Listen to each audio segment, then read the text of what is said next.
Allô, bonjour, na bande konyoso. Oyo barozwa lisusu opportunité ya koilanda ndekona bango Henri Konde, accompagné de Andrea Konde. Topesi nzambe merci na deuxième intervention na biso ya année 2026. Pour na tout ça la continuation ya livre à Romain, mais aussi toko peut-être na mikoloko ya tokoluka to banosala ba kobima mukene ba mususu pour na ko lobakaka oyo ils concerné les grands rois. Mais tolobaka toujours biso ba nani kasi tolobaka toujours kaka ba PSG, c'est-à-dire les pécheurs sauvés par grâce. Ba sumuki oyo babikisama na ngolu. Sinners saved by grace. Yangonde abiso identité. Rien de plus, rien de moins. Toye siko libusa c'est grand roi.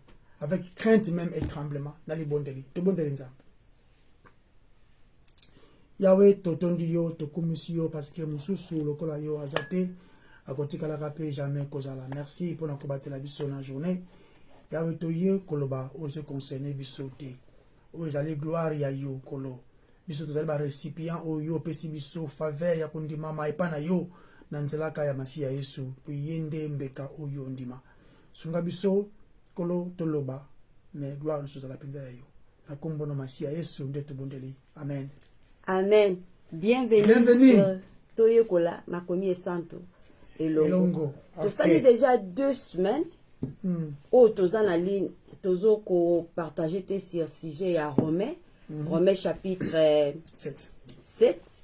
Et tozongi suko na Romain.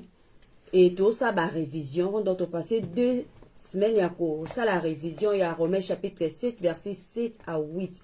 Malgré to le bela ki yango ebele pour été mabiso toza en sujet. Donc Romains to tango rapidement dans un passage. Romains chapitre 7 verset 7 à 8. Bibelobi. Que dirons-nous donc? La loi est-elle péché? Loin de là. Mais je n'ai connu le péché qu'est par la loi. Car je n'aurais pas connu la convoitise si la loi ne dit, tu ne convoiteras point. Et le péché saisissant l'occasion produisit en moi par les commandements toutes sortes de convoitises. Car sans loi, le péché est mort. Waneza Romains chapitre 7. Verset 7 à 8. Verset 7 à 8. Donc, Eza, Henry, make sure you can see yourself there. Eza na insecte moko, soki omoniye, aza vraiment ko ressemble mingi na bourdon. Oyo to bengi nzoi. Insecte oyo, ayaka parfois ko s'introduire frauduleusement na ndaku ya bourdon. Na bit ya ko déposer ba makina ye. Mais tangu ba makina ye epusani po bana ya insecte oyo ba bima et tango ba bimi ba devoraka bana ya nzoi ba maki ya nzoi na bana ya nzoi ba utobota masika. Insecte oyo ayaka lokola ami et en aide mais aza réellement un ennemi dévorant. Tel est le péché secret qui se cache dans le cœur. Lisumu eza kolia eza ko ronger ba éléments vitaux de la vie spirituelle. Mais eza ko produire efficacement les pouvoirs de croissance. Eza ko détruire avec efficace les pouvoirs de croissance et d'utilité. Eza autant plus dangereux tango eza ko se présenter na se ya apparence d'un ami ou d'un aide dans l'œuvre du Seigneur. Voilà Ndekonanga. Esengeli o méfier la tromperie du péché. O se méfier. Merci Henri. Apôtre Paul a lobi na Romains chapitre 7 verset 11. A lobi la loi révèle la tromperie du péché. Donc le péché exacte le problème exacte la loi. Mais c'est le péché qui prend la loi et on abuse. Il prend la loi et nous trompe. C'est une question où essayer de tout na. Ndenge nini sala kango. Ndenge nini. Au moins, na deux façons. Le péché abuse la loi pe etrompaka mutu na kopesa ye sentiment moko ya sécurité. Le péché, c'est-à-dire l'hypocrisie. Na bandeli. La loi, le péché abuse la loi na sens que etrompaka mutu na kopesa ye sentiment moko ya sécurité. Donc, les soumous, ils ont utilisé. La loi est bonne, bien sûr, mais c'est que les soumous, ils ont la loi, ils ont fait ngo, ils ont twist, ils ont balu sango, et puis sango forme, oh, il fallait pas y soit, mais mutu muni a commis en sécurité. Azuni moi l'essence moko ben ça na ezango pointé. Na expliquer, na on peut ça ba illustration, on peut ça ba exemple pour te comprendre. Okay. Mais isa na sens wana oyo rien lobby. Dans le péché, c'est-à-dire l'hypocrisie dit obéissez à la loi et vous vivrez. Obéissez à la loi et nzambe akokotisa yo na royaume na ye. Obéissez à la loi et ndima ke nzambe ayebi motema na yo po tosaka nzambe na mibeko na ye. Mais eza une tromperie. Pour mutu moko te akokuka kotosa loi ya nzambe parfaitement pour azala sauver. Non. So biso nyonso toyebi au fond de nous-mêmes. Et ceux qui te réfléchissent et toza honnête, toyebi que tokokoka jamais ko attendre la perfection na ko observer la loi de Dieu. Mais notre péché, notre autosatisfaction, eza ko pousser biso ya ko meka encore et encore ya kotosa mibeko. Na but ya kozala accepter na nzambe. Le point essentiel les aboy. La loi révèle la tromperie du péché ou de l'autosatisfaction. Okay. Donc la loi prouve que l'homme n'est pas parfait. Voilà. Et que mutu akokokate ko vivre sans péché. Na bandeli mutu moko te akokako vivre sans péché. L'homme pêche continuellement et qu'il ne peut s'empêcher de pécher. Sotan mutu atali tout à comprendre honnêtement la loi. Nde esika ako détruire la tromperie du péché na sens que ekozala exposé. Okay. Deuxièmement, le péché abuse de la loi et trompe l'homme na ko décourager ye. Na ko pesa ye sentiment moko ya impuissance et ya désespoir. Okay. Les soumou et trompera batu na ko sala ke ba croire que la loi a été donnée pour leur apporter la vie éternelle. Par conséquent, tango mutu a continué ko buka loi ya nzambe, aza profondément conscient que aza condamné et incapable ya ko atteindre la justice de la loi. Ayebi ke non, peut-être il y a quoi atteindre la justice de Dieu au moyen de la loi. En accomplissant la loi. Parce que non, ce que aussi na loi nzambe na perfection ou atteindre la justice na nzela ya loi. Mais mutu moko ta ko atteindre la justice na nzela ya loi. Okay. Eza impossible. Mutu ayebi ke ko sepelisa mutu ayebi ke akokoka ko sepelisa nzambe te soki aza ko dépendre ya kozwa justice ya nzambe na nzela ya loi. Donc ba sentiment ya impuissance et ya désespoir et ko envahir mutu. Pour mutu omona ki aza na incapacité te ya kotosa nzambe soki a comprendre bit ya loi. Et a komona pe ke aza na désespoir. Ben effort na yo eza assez te. Pe a ko se sentir vaincu, abattu et anéanti. Donc, le péché se sert simplement de la loi et utilise l'échec de l'homme pour le décourager. Voilà. Donc, le péché utilise la loi pour ainsi dire, pour effouetter l'homme. Et ça que ça là que mutu a sentir que aza indigne, impuissant et désespéré. N'habite ya ko plonger mutu de plus en plus profondément dans le désespoir. Dans les soumou aza maître, mais maître ya mabe, soit aux esclaves du péché, soit aux esclaves de la justice.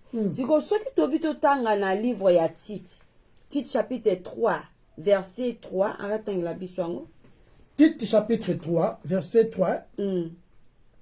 Car nous aussi, nous étions autrefois insensés, désobéissants, égarés, asservis à toute espèce de convoitise et de volupté, vivant dans la méchanceté et dans l'envie, dignes d'être haïs, et nous haïssons les uns les autres.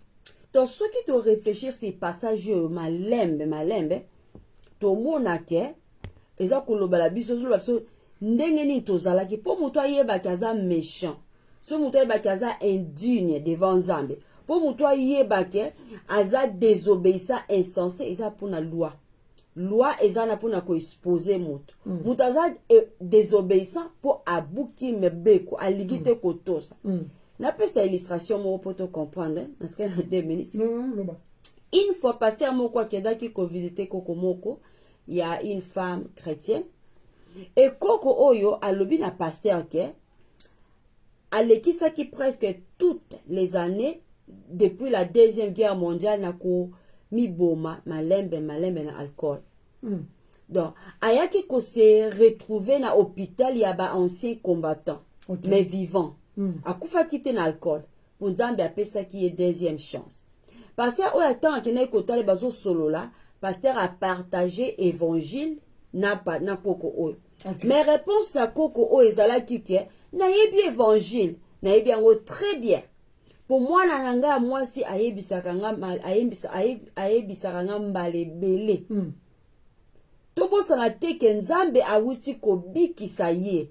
Alingaki akufa na alcool, na alcool Nzambe abikisaki. Kasi alobi na pasteur oyo abi je veux mieux aujourd'hui. Et na koki kobima na nga na hôpital kala mingi te. Donc alingaki te ko se repentir na jour wana de peur que ako se rétablir et soki azongi na ndako akozongi la malembe masanga na ye. Yango alingaki te. Donc histoire oyo eza ko illustrer la tromperie du péché. Le péché trompe le pécheur. Oui, lisumu et trompaka basumu ki na kosala ke ba croire que les choses sont meilleures, mais eza meilleur te. Tandis que eza meilleur te. Même temps que les conséquences eza ko peser lourdement sur eux, basumu qui espère un jour meilleur. Nzambe peut-être akokotisa nga na lola. Oui, akotala bolamu na ngai. Donc pour na sepelisaka ye mingi azo croire que nga kuta salaka mabe penza mingi te, na salaka boye penza mingi te, naza active na église, na salaka mingi, na fongola ba charité etc. Donc aza kokanisa ke akoki kosumuka sans mourir, sans conséquence ya lifelo. Au lieu akoya na Christ na nzela ya foi, ye aza koya na nzela ya loi. Aza kokanisa ke atosaka mibeko ya Nzambe, abangaka Nzambe, et par là sans ayeba aza kondirsi motema na ye po aza sur na ye moko. Motema na ye ekokoma makasi que même la piqûre de scorpion diabolisé ne le ferait pas abandonner. Ceux qui oyoki voient Nzambe, l'appel intérieur de l'évangile, vous avez l'occasion de repentir. Bible lobi que lelo eza le jour du salut. Lobi et comme makaka motema na yo dur, plus dur. Et okokoma na point ya koloba, pourquoi m'inquiéter des choses comme une âme éternelle confrontée au jugement? Et mingi ba abandonaka. Na sens que baza komona te importance ya repentance. Loi epesama te po ebikisa yo nanga. Tika kokanisa ke okokota na lola po tosaka mibeko ya Nzambe. Le salut est en dehors de la loi. Amen. Le salut est en dehors de la loi. Livre Corinthiens la force du péché, c'est la loi. La loi, ils sont purs, ils sont justes, ils sont saints. Mais comment est-ce qu'il faut la force du péché? Parce que les soumous, il y a qu'à utiliser la loi pour exposer, pour ils allaient d'être moutambo, puis ils allaient dévoiler la vraie nature de l'homme. Oui, ils ont malbanzambe faut teyamaka. Tango zo teyama, ils ont fungola biso miso. Ils ont pesa biso aspect moko. Enfin, ils ont pesa biso makoki ya komona bosoto na biso. Ya komona pe incapacité na biso ya ko plaire Nzambe na totalité. Et puis de plus, les observations makasi ya komona clarité ou encore pureté ya Nzambe. Oyo pazaka les seuls ko sauver, ko justifier ba sumu neti biso. Et là il y a un prédicateur mo comme les qui John Murray, d'habitude comment dire ça en français. comment tu livre mon boy? Le livre qui est intitulé Les principes de la conduite, Principle of Conduct. Donc, les principes de la conduite. Il y a que se comporter, principe nango. Dans le livre, on a pratiquement la lumière est éclairée. Pas au commencement, enfin, tango nzamba lobby que la lumière soit la lumière fut. Et il y a qui est qui moulili moko boy. Oh, ils là qui déjà. Si koyo tango malobanzambe oh la lumière, la vraie lumière qui est Christ lui-même. Tango était ami, et la mouinda et yaka ko éclairer mutema na biso oh za kambindo. Oh ya moulili. Mais tango la lumière éclaire dans nos cœurs, est commis en contraste na moulili. Soit moulili est loin, mouinda on est place. Mais qu'est-ce qui arrive? Plus ozo pelisa mouinda, yana ba plus o tanga malobanzambe. Plus oromona bolumbu na yo. Plus okomona bosoto na yo. Plus okomona koma oza na se donc même pas kutu matina ta mokenante. Et là que ça va comment oza na moulili. Mais au moins on va dans la lumière de la parole. Mais la plus otanga malobanzan, plus lumière de l'école éclairer motema na yo. Plus qui est ennemi. Hein? Ennemi oza kati na biso wana le naturel charnel na biso batu. Et ça là et il y a ce qu'on se lever en opposition. Et il y a ce qu'on se lever en opposition et puis et se manifestera dans la pensée ou les contraire na au lumière à pesa yo. Les passions de la chair. Plus malbanzambe ezo bima, plus pe yango pe ezo mata. Après bien, ne ben na convoitise ti na ko tanga balobi ne convoite pendant la monique yango des problèmes. Convoitise et mataka et maramingi tango bazo ko amplifier convoitise wana. To le blaki c'est exemple moi na bana, moi na soko ebisi na bima kulia chocolat hotel, yo le mikate on a tiré na mesa kuna. Ba oyoki après meli mai, après les avocats aux en frigo wana. Oyoki na oyoki. Mais kulia chocolat hotel, azonga aller chocolat. Donc eza en opposition plus ozo matisa malobanzambe plus pe oyo ozo monango po et la kisa yo bitumbango. Ce sont les chrétiens qui connaissent et luttent contre les sommes. Les gens qui ne sont pas convertis, bah voilà, on lutte contre les sommes. C'est normal. Quand il est renouvelé, on a dit ah oh t'es, ça la grosse n'engeni oh t'es. On se comprend. Donc, si on remarque que la chair est pas passion nango oyofo et bima, mais seulement ezali en conformité te na oyo nzambe alingi de comme liyo okomo ki masina malobanzambe pour que o se conformité na oyo la chair na yo elingi kosala. Hein? Les convoitises de la chair, les œuvres de la chair, on s'oppose nango, aux esclaves na yango te. Réellement, chérie, nous la loi est à aggraver les péchés. La loi est pire, non? Ça m'appelle ce qu'il y ah papa malam bandaka azo musala wana comme si mokonzi comme la trois femmes comme lo lendo tie ezaki nango wala banakala ezalaki opportunité bimela et puis akola ki bien nanda ko penza ya pasteur vraiment akoli bien kuna mais akoma lo lendo akoma songi bandaka nda soki poto e bimi kaka ezaka opportunité mo e bimeli eza sikate. Et ça qui wana seulement que tant opportunité est bimi sans la lumière de la parole à s'emballer à kenangunde wana. Et en photo priaka encore on va sunga biso hein. On va battre la biso parce que to yebite le cœur de l'homme est mauvais bande konanga. Ça n'a rien à faire au finga ka Andrea, au finga ka Henri hein. Pardon de bon de la tape na biso. Pour que to finga ça comme nzambe te, to faire comme nzambe ça la blasphémer te. Parce que tout ça va spécialité. Si Dieu ne nous garde pas, eza mawa mingi. Et le but que to yebaka ba faiblesse na biso pour que to s'appuiaka plus dans la puissance qui est liée à Christ lui-même. C'est pas chéri. Donc les péchés il y a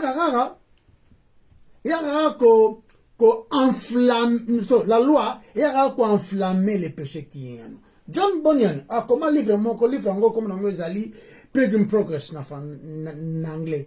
Ce qui les voyages du pèlerin, peut-être en français ndengona. Na livre on a la place moko bazolo ba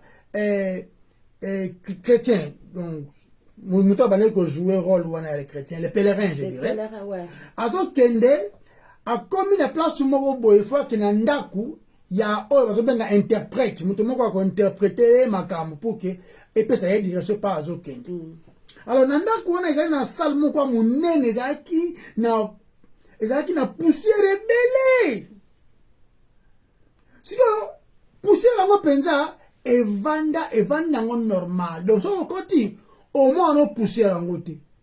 Et puis so okoti kuna okomesa yango na poussière yango. Posa ngo vanda. Place ne comme un problème. Place ne comme un problème na ni wana. Tango mutu mo akoti wana komo kombo na poussière wana. Kokombola eza mabete azikombola na iti poussière nde oyo ezalaki wana ekuta ningambu nde atomba mi abimia comme dérangement. Combien nos vies sont comme ça? Ils sont momoko evanda normal eloko ayaka kotombola ngo ou encore koyaka kobusha ngo eza maloba nzambe la lumière. Omona mutu papa nga azalaka kimia tanka otouche po oyo tomboki. Comprendre que place où on a des problèmes. Ils ont un problème, place où on a. Voyez-vous? Moutoumou avant d'anaïe pendant 20 ans, na moi si, abala épété. Avant d'en abango, abotu bana ceux qui 5, ceux qui 6. Jouka bako loba makambosi, ko vivre na fornication. Il faut ko bala moi si na yo. Papa na ya bobo to comme na kanda. Maman na oza kimia wana komi, parce que ba jaloux, bolinga liba na ngaite. Papa balobi kaka obala mbasna obala masna yanka balobi yo tomboki pourquoi donc poussière wanande et tombwami so pas chéri. Donc tango bani ko kombola wana ozo ko provoquer matisi poussière wana ndeko mo senga soit obima wana soit ba mai pour que poussière wana ezala na place nango. Mais la vraie solution est obima wana nde stupide bimawana autrement dit ndima ke eza ekomi na komi étouffé pour le que non ça va aller te ndima ke naza étouffé nde okozwa direction obima na porte sinon okovanda na kata salle yango wana ti okomesa na pe pousser la montée ate mati okomi sauvage même okomi ngaza hypocrite te nga bon magate okopa nde dangereux. Donc, tu imagines boye après nani John Bunyan azali ko sala image à salle wana comme notre cœur. Notre cœur, le cœur de l'homme est mauvais, le cœur de l'homme est méchant. Le dit exceedingly wicked. Donc, ils sont extrêmement méchants. Qui peut les connaître?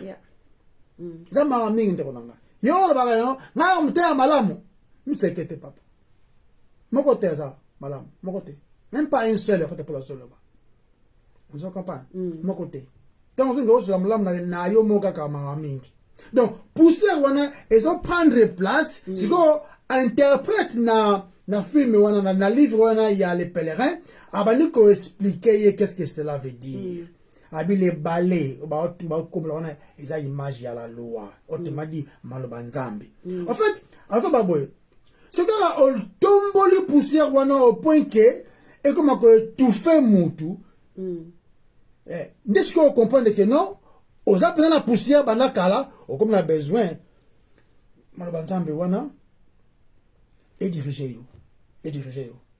Donc, le soum, yamoko, ma bête, la loi, ma bête, la poussière qui était en toi, il y a un homme qui tombe, ami, et comme monsieur colérique, il y a un gros problème. Donc, notre bigaga, la loi est là pour réveiller les péchés. Réellement, la loi est là pour agiter, est là pour activer, et c'est pour aggraver en nous. Et c'est pour exagérer. Vous comprenez? Les péchés sur tous les plans. tozaka na deux choix, tozaka na deux camps. Quand ya basumu qui justifié na basumu qui condamné, basumu qui condamné bazalaka ba rebelle alingi kutu ko zonga na nzela, nde yango problème. Donc kokombola, c'est un bon travail. La loi vient exposer. La loi est pure. Ils ont musala malamu. Mais ce que parce que écoute salité et senga sanctification. Et senga sanctification pour que tu continues te naba buzo bawana. Tu continues na vivre neti banyama ce qui n'engene. Et puis ils ont deux façons il y a deal dans la loi. Soit on comply en anglais, c'est-à-dire qu'on se soumettre na yango pour qu'il puisse la direction, soit on se rebeller na yango. On se rebeller na yango, on s'appuie quand la nature na yo moko. Mais ce qui au similaire nango, on s'appuie dans la force qui est Christ lui-même afin que on résiste au bima na poussière wana. Parce qu'au fond de temps tokoloba boye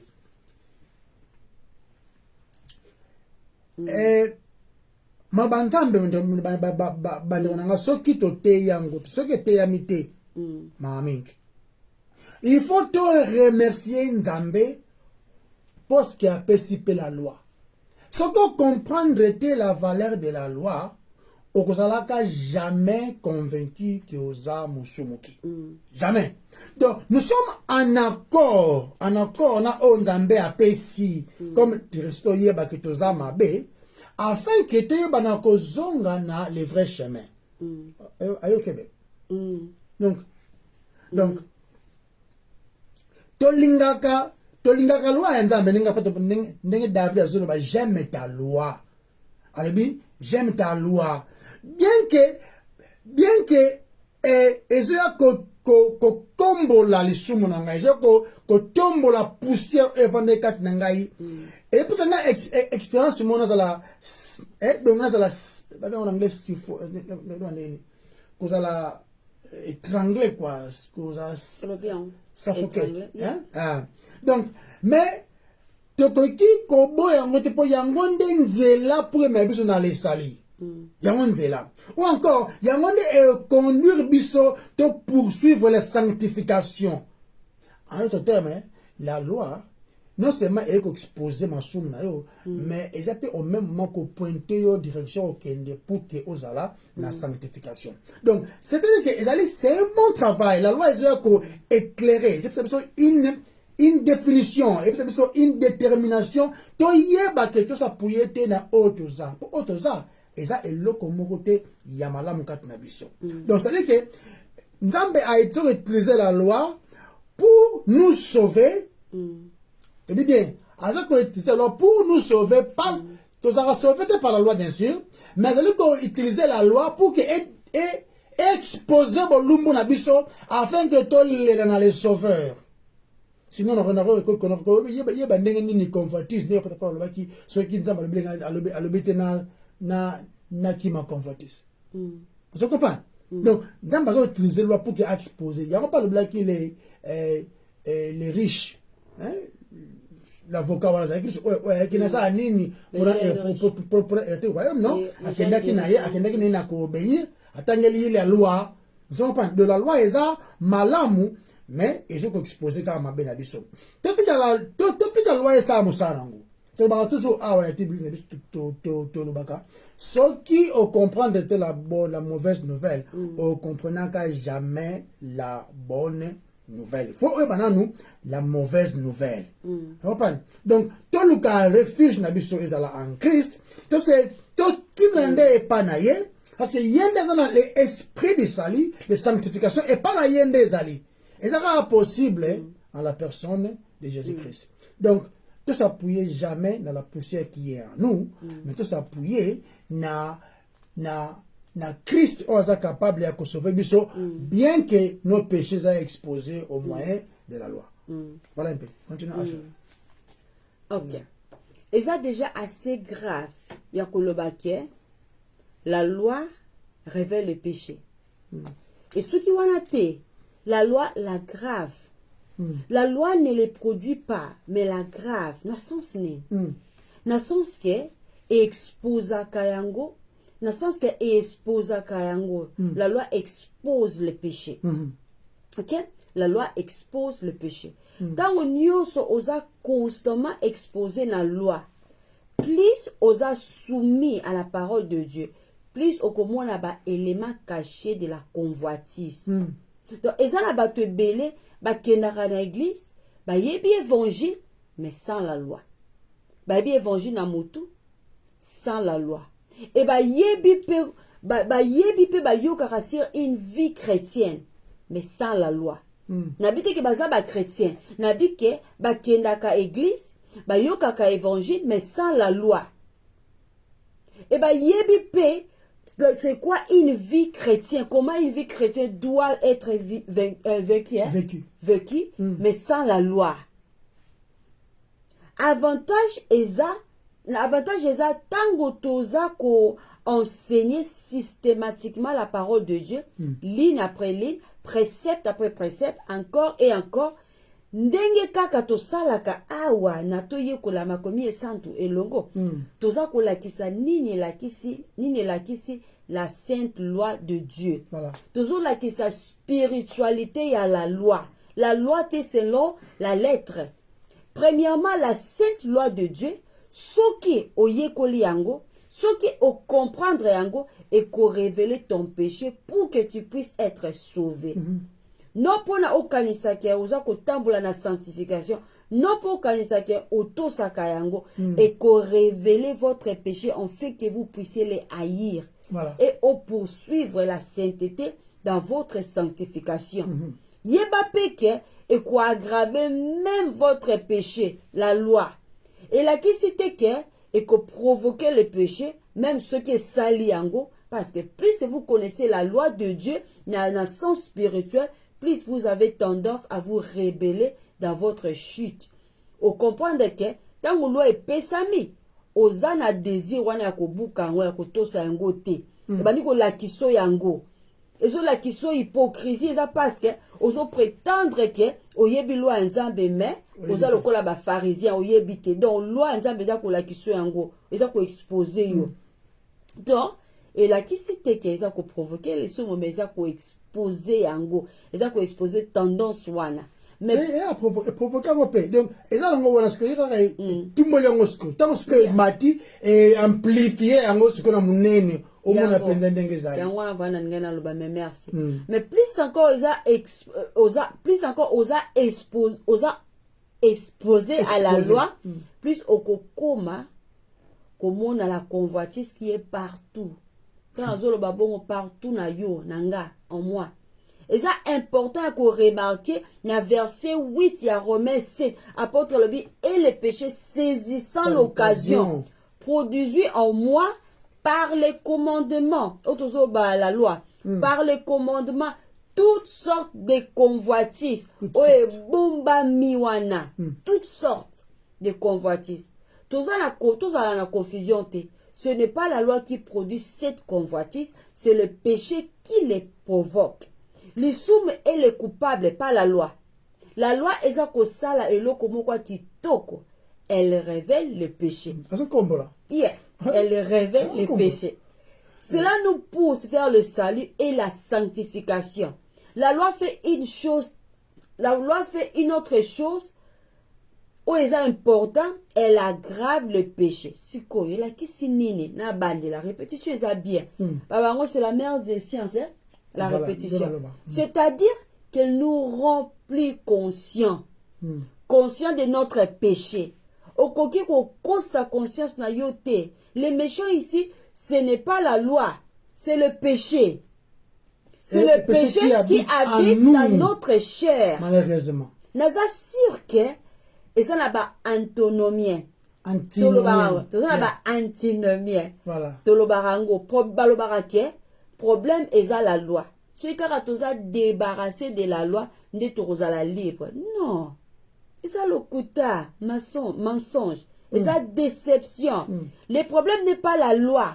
Le problème est le péché. l'issue qui va en violation de la loi. Plus ozuboyebi sur la loi, plus le péché devient évident. Évident. Donc, on a la Bible, on a étudié le livre à Romain. Et là, on a une torche. Na motema nanga. Na komi comment eblo na zai comment on a toutes sortes de convoitises soit toutes sortes de convoitises.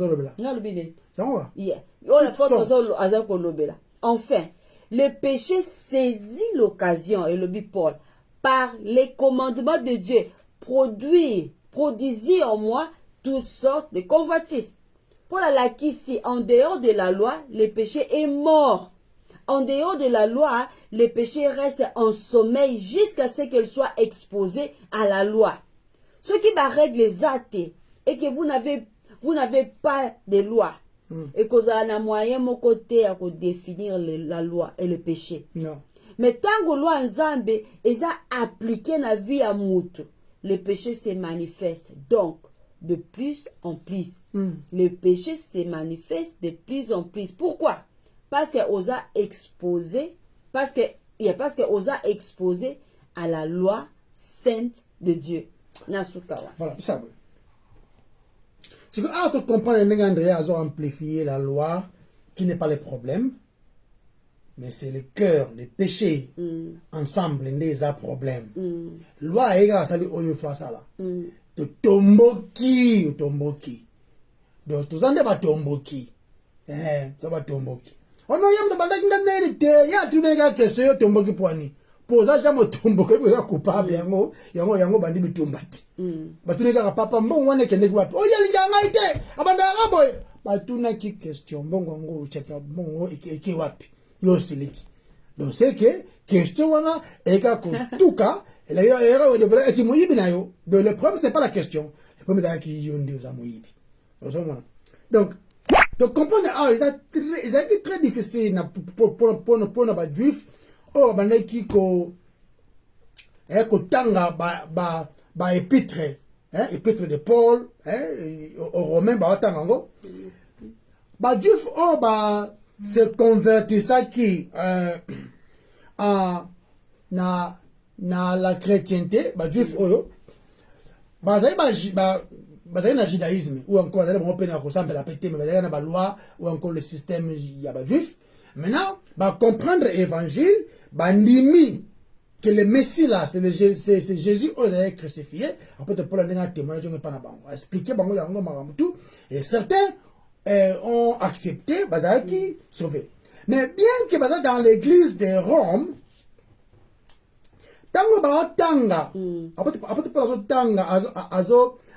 sous l'inspiration, bien sûr, Azali Kopesa, sous l'inspiration, bien sûr, Azali Kopesa, écriture, Azali Ko Zoua Ancien Testament, se dévoiler en gros, la Sabango Yango. Et comment dire, en fait, comprendre que on a besoin du salut. À cause de leur péché. Après, pour la dévoiler, avec ce caca, il faut qu'on la quitte la mauvaise nouvelle.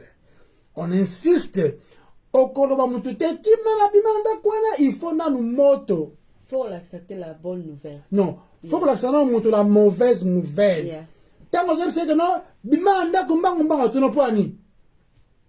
Na ça ni banda. Et c'est ne la libongo na salon na yo moto si epeli. Na cuisine na yo moto si epeli. Sauf que nous a 2 minutes gars moto matruno. Ah donc au PC une mauvaise nouvelle que il y a les feux dans la maison. Ne on PC raison abima. C'est une compréhension. Non, ok dans l'église nous soit des hommes peut-être la bien ba solo. Ou bien ce Jésus t'aime. Ali na plan. Si vous comprenez, le bolingwanza besoin les a une importance. Yo quand tellement belle. Et t'aime pourquoi? Oh yarana Yesu yarandima ekaka. Non dit mais pourquoi? La bonne nouvelle est la bonne nouvelle si seulement si nous ta comprendre la mauvaise nouvelle. D'à quoi apprécier d'à coup ta capacité encore Nzambe merci parce qu'il a compris la mauvaise nouvelle. Si dans Yesu lingako po Yesu yemba do. Ou bien pour Yesu lingako po aux aura toujours une intercession. Ou bien parce que y a une église toujours à temps bon ça va kiti séminaire yeah non c'est ça bon côté alingo pourquoi il t'a sauvé azama konzi mobekisi na ngai il t'a sauvé de quoi comment pourquoi quand question est tout en fait bango OK si comme ba tango ba comprendre bazan a besoin du sauveur parce que bazali ba sumuki ndé comme zo sens donc ba comprendre en fait raison oh ba juif bazaba comment que se sentir privilégié ya koyeba la loi en avance. C'est-à-dire que la loi on nzamba pia kibiso ba musuba comment comprendre ce que pourquoi la loi n'est-ce que pas abali ko fungola ngo koyebisa bango ke boza de loi era ko exposer mbindo na bino vous voulez plaire à Dieu en obéissant la loi bande ko simbité mais tout ça a besoin de le sauveur on est nani de Christ les crucifiés wana les ressuscités yende tout ça a besoin parce que yende ka tout ça la loi na perfection parce que en fait ba baneki ko s'appuyer na nous sommes les fils d'Abraham nous sommes les fils d'Abraham tu vas comment on même na mbata pour dire que non écoutez Dieu peut faire de ces pierres les enfants d'Abraham hein. Vous comprenez? Donc, bazaï qui s'appuyer na ya comme si le rôle na juif automatiquement na na bien na penza manza me na biso danger comme agende ngona siko ba misala ki ya bango moko ba loi et après pour le livre Romains chapitre na livre Romains 10 albiboy Romains 10 nata en retour na Romains 10 pour faire de temps tout coach en kaka albi Abi, ils n'ont pas compris la profondeur de leur état pécheresse. Bah, comprenez comment on peut noter. Et enfin, qu'est-ce qu'ils ont fait? Parce que bah boy, bah kokina bah ngote ko sale là ou encore ko sala référence na la justice de Dieu. Bah misale li bah ngomoko justice. Combien il y a bis tout ça ndengwana? Na ba tradition. Combien de ça tous ans de règlement d'ordre d'intérêt église na biso le biboy ah ça biblique était mais biso notre règlement fait ceci donc au combat no débat si ça ngo prometer parce que biso na règlement na biso le blongo boy au ko ça no boy ça ngo prometer sur longtemps que vous a présent dans l'église okoboki pour vivre ensemble sans bobala pe bo pesibini bobo boki no ko serve zape mukonze ba papa so za na 4 oza na 7 veste na yo babi ko changer ngo chaque semaine quand tu as ceux qui na paye tous les jours oza na 2 sapatos na yo ko za papa déjà on va na mas na 20 ans bobo ta bana 5 beaucoup pe ba koko mais on s'en fout parce que oza ka opéra mbongo surtout donc ma trop déjà bo misaleli justice ya bino papa boboto, maman boboto, mamie. Donc, pour la États-Unis, il y a bouger fondation.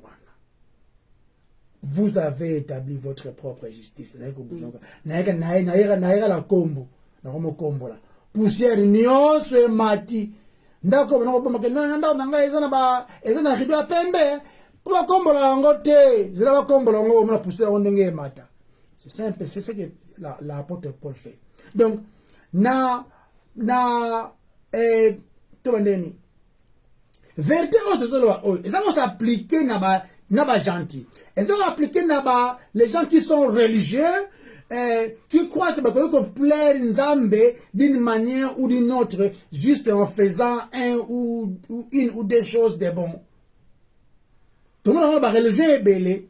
Ce que pesi mbongo na babola mingi wa jour wana sava. Ce que sungi ba koko moko boy c'est bon. Ce que ça les voyage bon place moko boy c'est bon. Ce que osambeli ce qui donc ndengwana.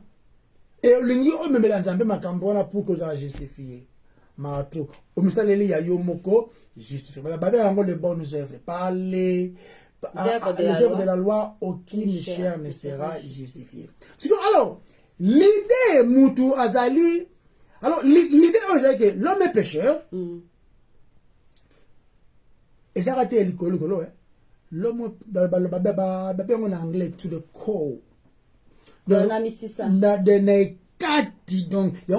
a sur le bel juif. C'est du dédain. Papa, quand ça dit non, il va rater. C'est là, le bon gars, le thème, ça va et tout. Après, c'est bon, oh, t'es kotaka, je vais savoir, vous comprenez? Mais vous comprenez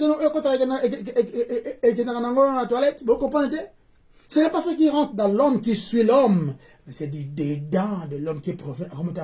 Impudicité, jalousie, meurtre. C'est du dedans de l'homme qui provient toutes ces choses. Donc, c'est dangereux. Et mais la solution ne peut pas venir de l'homme lui-même aussi. C'est impossible. C'est impossible.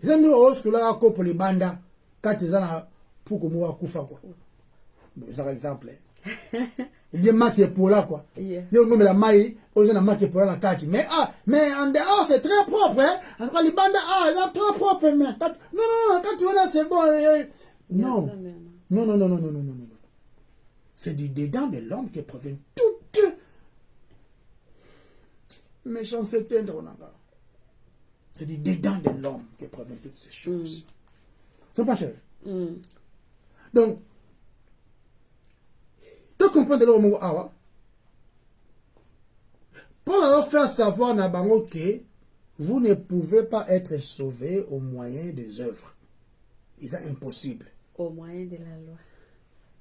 Vous ne pouvez pas être sauvés en obéissant à la loi. Et simba. Vous ne pouvez qu'être sauvés. Ceux qui vont comprendre la loi wana exposer ma benabino, c'est alors ne boko kima na les sauver kuna sikomi beko la loi izaka comme mango te po e simbate. Le quoi maîtresse, eza bit na weza et memayo na Christ. Donc chérie. Biso photo belo moko. Message autre zoloba awa. C'est un message unique. C'est un message vrai. C'est l'évangile prêché que nous faisons ici. Yeah. C'est l'évangile prêché que nous faisons ici, dans le sens que l'évangile qui est prêché ici, nous ne tamaïté pour te diminuer teneur nango. Tout ça qu'on explique yango ndenge yango izali. Biso ba PSG te le bara toujours. Toi, tout année, nous ne nous accrochons pas à ce que nous faisons. Tout ça qu'on s'accrochait, peut-être, tout ça accroché au contraire, dans le message du salut, par la grâce au moyen seulement de la foi. Rien de plus, rien de rien de plus, rien de moins. Tout ça qu'on s'appuyait dans l'autre côté. Si ce n'est na évangile oyo Christ nde a permettre et puis ça met la biso kuna ne tozo zo ya biso appui siko chérie les résultats est que tozali établi en Christ yende fondation et pas ito tongami toza établi te na ba effort ya biso rien et là au mokote Henri Konda ko loba awa na ko déclaré awa ils ont ba effet ce wuti nango nanga mokaka ezate l'autorité que na ko loba ezaka l'autorité de la parole de Dieu. Je n'ai pas d'autorité sur moi-même, je déclare ezaka dangote. L'autorité n'est que na maloba nzambe et surtout na contexte. Surtout na contexte. Donc tant qu'on comprendre makambo yo, comprendre l'utilité à la loi, ou comprendre comment osa yakobeba, ou comprendre comment osa libanda, n'est pas okosenga mawanzambe a sauver yo, o changer quand. O longwa kozala esclave du péché, o commence esclave du Christ. O commence ressuscité, mais en Christ. Mort au péché, mais vivant en Christ. Nous ne sommes plus esclaves du péché, mes chers amis. Nous sommes esclaves de la justice maintenant. Il y a une nouvelle créature. Donc, il y a un changement de direction. Maintenant, il y a une droite, il y a une tourner, zonga kotoyo. Vous savez, toi, ceux qui sont à 80 degrés, comme zonga lanzela mususu. Comme zonga. C'est-à-dire que marche na yo, ozo kwaya ka, c'est vrai, mais na bonne direction. na bonne direction. Tu que au quoi jamais non non. On veut que dans la mauvaise direction. Si on commence tourner aux zongi dans la bonne direction mais aux quoi ka yote au telema. Ba hotelem saka yo. Ba hotelem saka yo. Aux continuer chemin. Ti o comme pas o yoko quoi et qu'ils a souté. Autre bengi dans la félicité. Pas une dambe à bombi ya malamu koleka. Pas même les sumu. Ils ont te présent souté. Voilà un peu. Je vais continuer à monter. Yeah. Ok. Toza ko étudier Romains chapitre 7. Sanctification na ba oyo ba bosani et la qui c'est être mis à part. Être à l'écart du péché. Donc sanctification est un voyant qui nous distingue du péché. Et ça travail beaucoup progressif. Il y a qu'on mesurer que tout ça pour grandir dans la grâce et dans la connaissance du Seigneur. Tout ça de plus en plus écarté du péché vers la sainteté et la justice. De sorte que tout ça qu'on commet en pratique ce que nous avons en position. Voilà sanctification. Ok. De sorte que tout ça couvert de la justice de Christ. Pas notre justice, non. La justice du Christ. Dieu nous considère comme en Christ. Aza ko attribuer na biso donc a pesi biso sa propre justice de manière positionnelle, telle que nous tenons devant lui. Tout ça les sous te positionné na Adam na moment ya sali mais tout ça positionné en Christ. Et tout comme alors plus juste dans notre vie à mesure que cette nouvelle créature qui est en nous est renforcée par l'Esprit de Dieu. Dans sa force pour nous vaincre notre chair restant. Parce que les péchés résident dans notre chair. Et ça, jusqu'à ce que Christ a tout ça transformé dès les péchés, les libéré même du péché. Nous a libéré même de la présence du péché. Amen. Donc, et tous pour tous aller pouvoir wana par le Saint-Esprit à convaincre les péchés pour tous la conformer à la sainteté et à la justice où ils ont manifesté en notre Seigneur Jésus-Christ. Notre justice bandekonanga ils ont impité. Amen. Ils ont yoté. Notre sanctification, notre justice a imputé. C'est la justice de Christ, du Christ. Dans l'épître à Paul aux Romains, les 3 premiers chapitres, ou du moins la première moitié du chapitre 3, ils ont traité notre besoin de salut. Dans le chapitre 1 et dans le chapitre 2, et aussi une grande partie, dans le chapitre 3, Paul a traité notre besoin du salut. A sali yango, na kolakisa biso la nature pécheresse de l'homme. Paul a prouvé dans le chapitre 1, 2, que ba gentil, mais ba religieux, ba juif, ba za ba soumuki. Puis dans le chapitre 3 au chapitre 5, il est question de moyens du salut. Dans le livre aux Romains, il est question du besoin, puis des moyens du salut, où ils ont par la grâce, au moyen de la foi. Voilà, aux récipients, bien sûr. Le salut s'obtient que par la grâce, au moyen de la foi. Paul a le bien clairement. Ce qui peut t'occueillir dans le chapitre 6, dans le chapitre 7, dans le chapitre 8, qu'on a un résultat du salut, où ils ont la sainteté, la justice et la sanctification. Donc, tout ça dans la section, il y a chapitre 6, 7 et 8. Où ils ont focalisé dans la sainteté, justice et sanctification. Amen. Tout ça, ce qu'on a examiné, on a appelé ça comme un résumé, pour tout ça, les presque, sur un mois, tout le basiger mon sous. Tout ça, ce qu'on a examiné, le chapitre 6 et 7, pour nous comprendre ni vraiment il a ici la sanctification. Il y a un autre ali. On a résumé mon qui. Arrêtez ça. Et tout ce sambo awa, faut de temps.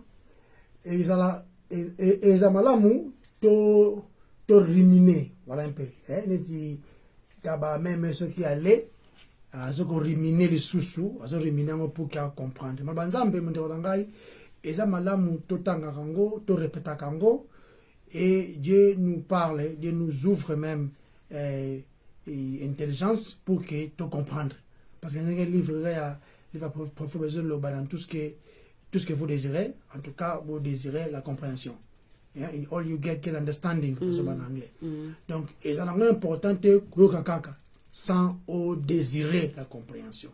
Et quand la compréhension, ils ont donc donc tu peux si semaine on dengue tout ça là une fois la semaine, ils appellent pesa na biso moko na batu bazolanda moment ya ko réfléchir. Sur une question ezali par rapport à ma ramtolobe tout ça batu.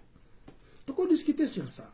Quand tu as question par rapport à sujet de l'obéli, par rapport à verset de l'obi, par rapport il y a intervention de sali, tu peux discuter sur ça. Tu peux partager ce qu'il y a. Tu peux même s'encourager na yango. Tout ça pour te passer ma leçon. Nous ne sommes pas des donneurs de leçons ici. Non. Tout ça tout ça quoi apprendre. Tout allez quoi apprendre. Tout allez quoi exposer. Oh kaka makambo, ceux qui sont venus avant nous ont proclamé. Il y a un petit peu toujours. Apôtre Paul n'a coûté na été. Rien. Na mon a été. Makambo ya koma qui ils sous l'inspiration. Autre tanga jango pe avant biso qui ont été conduits par l'esprit. Ils ont dit des choses. Oh penga pena le lobby pe lelo. C'est sous l'inspiration de Dieu. Oh ben on répétait encore 30 ans après. Na ebu tuté. C'est maloba na ngate, c'est maloba na Christ. So le moya to sola se yango, et ça fait malam. Pour le moment, tu es soutien, tu es bon de l'exemple. Je te prie merci, mon condi, parce que monsieur le colayo a zate. Sungabiso, balasima, si tu permets, tu es sous-coloba, pour la gloire na yo. Je te prie merci. Tu l'as eu, parce que biso pekimia, n'ende tu es le colala. Na kombo na masia yesu, de te bon délai. Amen. Amen. Bye bye. Bye bye, bye bye.